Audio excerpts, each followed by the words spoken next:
You're standing in your bathroom, spray bottle in one hand, watching that pink mold creep back into the corner of the shower for the third time this month. Sound familiar? You scrub, it comes back.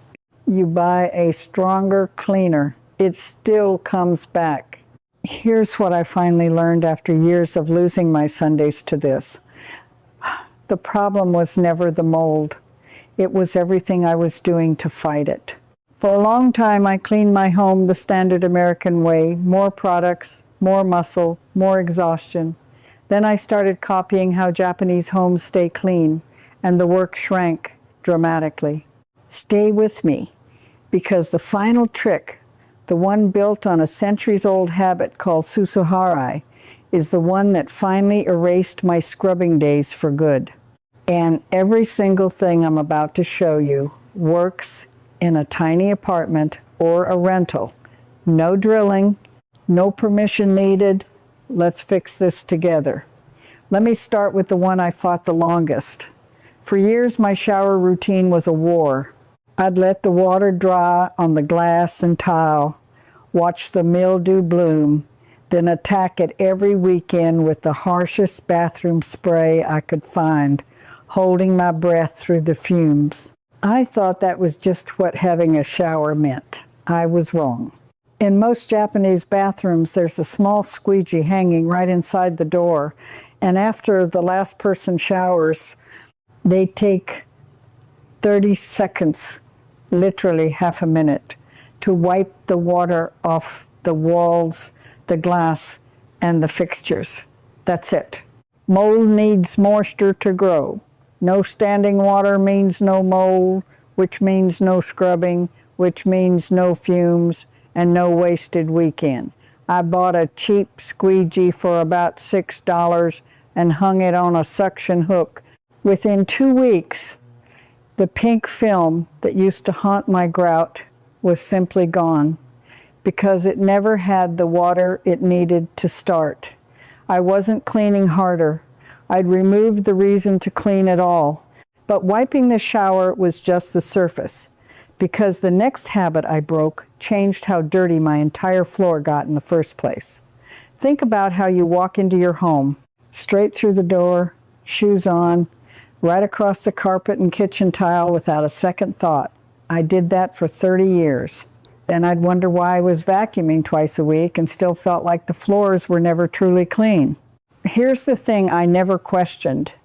The bottom of your shoes carries everything from outside pollen, oil, lawn, chemicals, whatever was on that public bathroom floor, and you're grinding it into every surface you own. The Japanese solution is the genkan, a dedicated entryway, usually a step lower than the rest of the home, where shoes come off the moment you walk in. It's not about politeness, it's a filter. The dirt stops at the door instead of traveling through your whole house. You don't need to renovate to copy this. I put a low, flat basket by my door and a simple bench, and I made a rule, shoes off every time, no exceptions. My vacuuming dropped to once a week, and honestly, the floors feel cleaner between cleanings because there's almost nothing new landing on them. The dirt I used to chase around the house was following me in on my own feet. Therefore, the whole idea of deep cleaning started to look different to me because I began to notice how many products I owned to fix problems I was creating myself. Open the cabinet under your bathroom sink right now. How many different bottles are down there? A tile spray, a glass spray, a toilet cleaner, a lime scale remover, a mildew foam, a tub scrub. I once counted 11 separate cleaners in my house, each one promising to fix one specific thing. That was the moment I started to feel like something was off, because Japanese homes I read about were staying spotless with almost none of it. One of the things they lean on is Kuan-san citric acid. It's a mild acid, usually sold as a plain white powder, and it dissolves the exact mineral buildup that makes your faucets cloudy and your kettle crusty and your shower doors filmy. That white haze on your fixtures isn't dirt you can scrub away with soap. It's hard water minerals, and acid is what breaks them down. I mix about 1 teaspoon of citric acid into a cup of warm water, spray it on my faucets and glass, wait 10 minutes, and wipe. The cloudiness lifts off like it was never there. A big bag costs a few dollars and replaces 3 or 4 of those specialty sprays. And that's the part nobody tells you. You weren't taught to clean this way by accident. If you want to go even deeper into all of this, the ingredients, the room-by-room order, the exact habits that make the difference, I went through everything in my book, Clean Slate. It's also published under the titles Deep Order and The Clean System, and it walks through the full method the way I wish someone had handed it to me years ago. You'll find the link in the description below.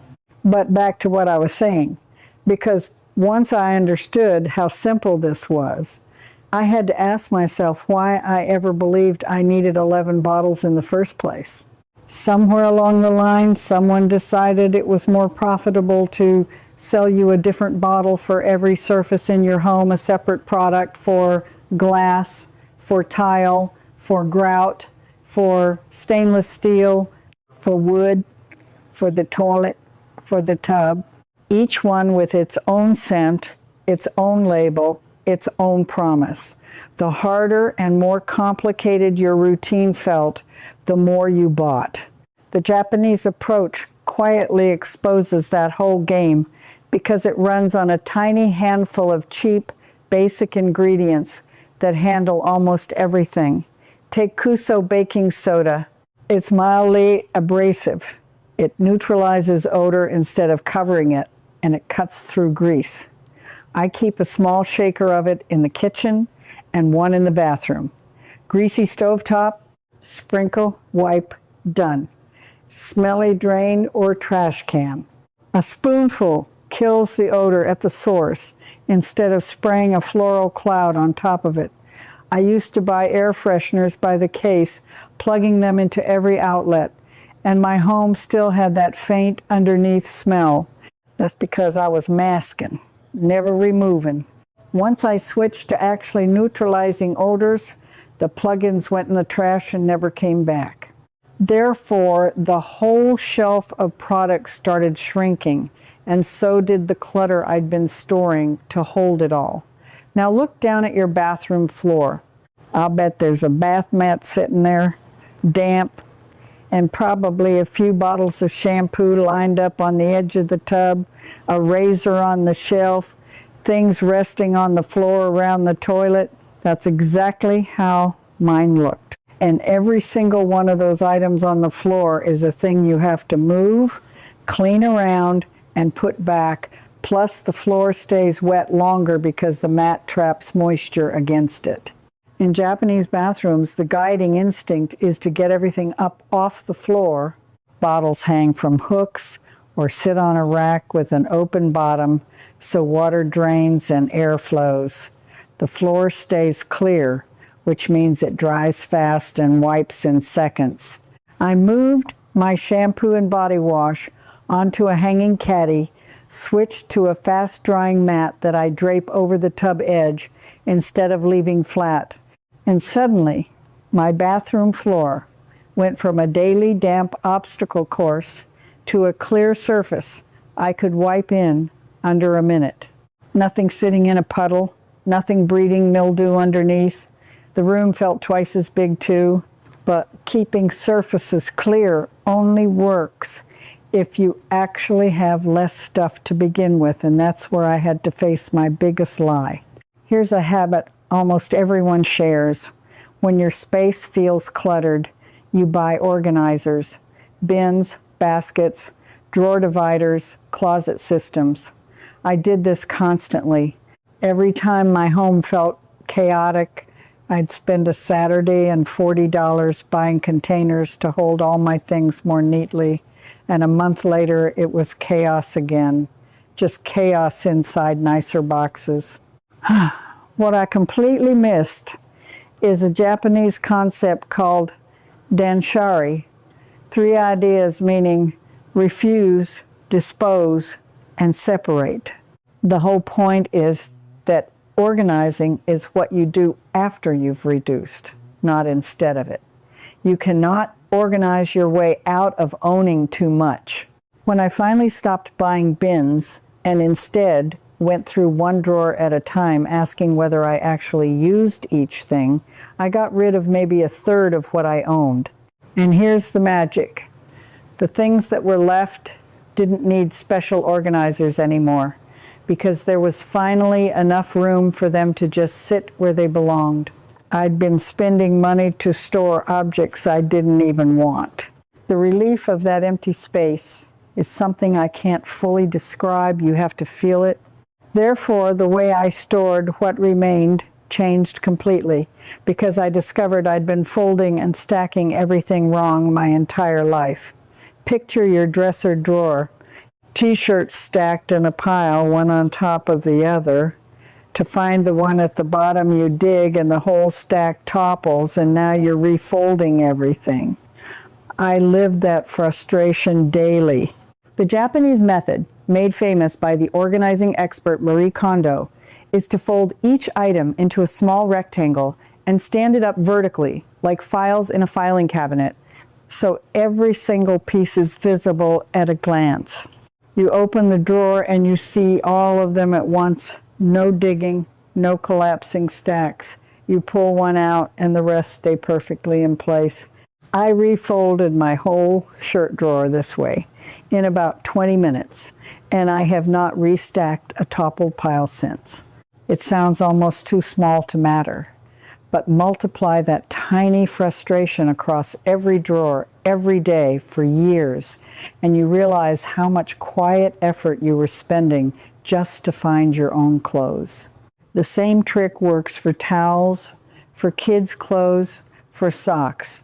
Everything upright, everything visible. I felt a little foolish that I'd stacked things horizontally my whole life just because that's how I saw it done. But I know what some of you are thinking right now, and I want to talk to you directly. Maybe you're sitting in a rental where you can't drill a single hole.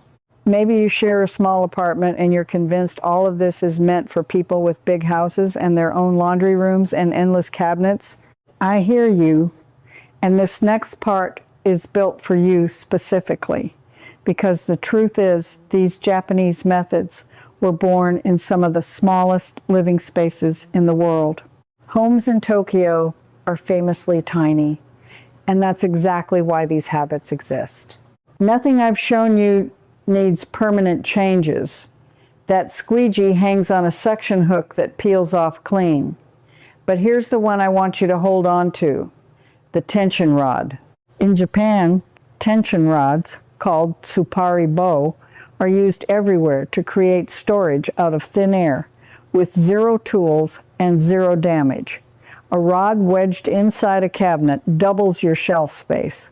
A rod under the sink holds all your spray bottles by their triggers, so the floor of the cabinet stays clear. A rod across a narrow gap between a wall and a fridge holds cleaning tools upright. I put 3 tension rods in my rental for under $15 total, made no holes, and completely reorganized my under-sink cabinet, my pantry shelf, and my linen closet. When I move out, they come down and the walls are untouched. Small space isn't a limitation on these methods. It's the reason they were invented. Therefore, even the way I clean a window turned out to be something I'd been overcomplicating. Windows and mirrors. Here's the routine you probably know. Glass spray and a paper towel, wiping in circles, and no matter what, you're left with streaks and lint catching the light. Then you spray again, wipe again, and still see smears. I wasted so many paper towels chasing those streaks. The old Japanese trick is almost insultingly simple. Crumpled newspaper. The fibers in newsprint are fine and dense. They don't leave lint behind the way paper towels do, and the tiny bit of ink actually helps polish the glass to a clear shine. I spray my mirror lightly with a little water and a splash of the citric acid mix. Then buff it dry with a wad of crumpled newspaper. No streaks, no lint, and it costs nothing. because it's the paper that would have gone in the recycling anyway. The first time I did it, I actually laughed because I'd bought special microfiber glass cloths for years trying to solve a problem that a sheet of old newspaper solved in one pass. But glass was easy compared to the thing I dreaded most, which was the drain. If your kitchen or bathroom drain starts to smell or slows down, what do? For me, it used to be a trip to the store for a bottle of harsh chemical drain cleaner, the kind with the warning labels, that I'd pour down and hope for the best while the fumes stung my eyes. Those cleaners are brutal on your pipes and on you, and they only treat the problem after it's already bad. The Japanese habit is prevention with the same 2 cheap ingredients I already mentioned. Once a week, I pour a few tablespoons of baking soda into the drain, then a cup of the warm citric acid solution. It fizzes, and that fizzing action lifts away the greasy, gunky buildup that causes both slow drains and bad smells before it ever becomes a clog. Then I flush it with hot water. No fumes, no danger, no emergency trips to the store. My drains run clear and smell like nothing at all, which is exactly what a drain should smell like. I used to treat drain problems as sudden disasters. Now they simply don't happen because I spend 2 minutes a week making sure they can't. But the deepest, most surprising shift for me wasn't about any surface in my house at all. It was about my bed. Here's what I believe for my entire adult life. A clean bed means wash sheets. Strip them, wash them, put them back, done. And I did that faithfully. What I never once considered is what's happening underneath the sheets, inside the mattress itself. Every night your body releases moisture and heat into that mattress, and it stays trapped there, a warm, damp environment that is exactly what dust mites thrive in. Washing your sheets does nothing for that. In Japan, especially with futon-style bedding, there's a deeply rooted habit called hoshi futon, airing the bedding out. On a dry, sunny day, they hang the futon or drape the bedding over a rail or balcony so the sun and air pull all that trapped moisture out, and the sunlight itself helps kill off the mites and bacteria. It's completely free. If you have a mattress you can't hang, you can still pull the covers all the way back every morning instead of making the bed right away and let it breathe for an hour with the window open. On sunny days, I strip my bed fully and let the mattress air out by a bright window. I sleep better, and my whole bedroom smells fresher, and I never spent a cent. Washing was only ever half the job. Drying out the thing I actually sleep on was the half I'd been skipping for decades. Therefore, the last habit I want to give you ties every single one of these together, and it's the one that changed everything. Let me tell you about the little thing that guards your whole bathroom. When you finish in the bathroom, do you leave the toilet lid up and the door open? Almost everyone does. But here's what I learned. Every time you flush with the lid up, a fine mist of water droplets sprays into the air and settles on every nearby surface, your toothbrush, your towels, the counter, and leaving the door open lets the room's moisture drift into your hallway and bedroom, spreading dampness through your home. The Japanese habit is the opposite instinct. Lid down before every flush and manage the room's air deliberately. In many Japanese bathrooms, the ventilation fan runs almost constantly, and the bathing area is kept sealed off and dried out so moisture never escapes to the rest of the home. I started closing the lid before every flush and running my fan for a full 20 minutes after any shower, door shut. The difference in how fresh my bathroom stays between cleanings is remarkable. 2 tiny decisions, no cost, and the mildew that used to appear on the ceiling stopped appearing. And that brings me to the biggest revelation of all, the one I promised you at the start, the habit that made me realize I'd misunderstood cleaning my entire life. Here's the belief almost every American home runs on. Cleaning means one big, exhausting, deep clean.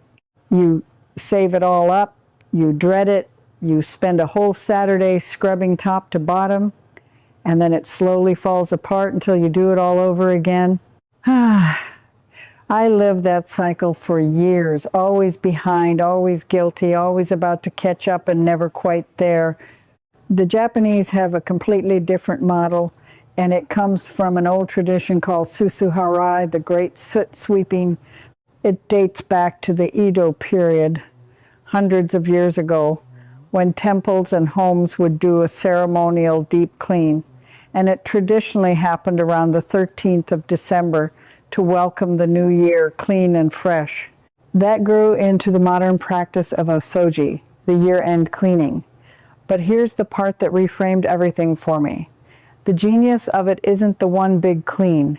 It's that a real osoji is done in a specific order from the top of the room down and from the back of the home toward the door, because dust falls and moisture is the real enemy. You clean the ceilings and high shelves first, then the walls, then the surfaces, then the floor last, so you're never re-dirtying what you already did. And the reason the rest of the year stays easy is that they've already removed the sources, the shoes at the door, the moisture in the air, the clutter on the floor. Everything I showed you today is really one idea. Wearing 13 different masks, stop the dirt and the damp at the source, and there's almost nothing left to deep clean.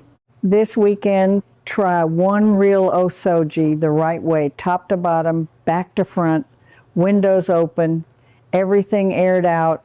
Do it once properly, keep the sources controlled, and you'll feel the entire exhausting cycle break. The clean way was always simpler. Most of us were just taught the loud, expensive, backward version, and this quiet method survived anyway, waiting for us to find it. Now it's yours. So here's what I really want you to walk away with. It was never that you weren't working hard enough. You were working far too hard at the wrong things with too many products, because that's what you were handed. The relief of realizing you can stop is the whole point. You're the kind of person who's willing to question the harder, pricier way you were told to run your home, and that instinct is exactly what leads to a calmer, quieter house. So tell me one thing in the comments. Which of these did you already do the hard way for years? Was it the 11 bottles under the sink, or leaving the toilet lid up before every flush? I really want to know. So drop it below and tell me which habit surprised you the most, because I read every single one. If you're ready to keep unlearning the exhausting way and reclaim a simpler home, come along with me. Next time I'm sharing the one thing Japanese kitchens do that keeps their counters clear at all times, and I promise you're doing the exact opposite right now without even realizing it. I'll see you there. I'm so glad you stayed to the very end. If these tricks helped, come further inside my membership, the Tidy Home Circle. That's where I take this exact video deeper, room by room, right where we just left off. In there, you can ask me your own questions, and a real person, me, answers you myself. You belong here with us. Just point your phone's camera at the code on your screen, and you can cancel anytime.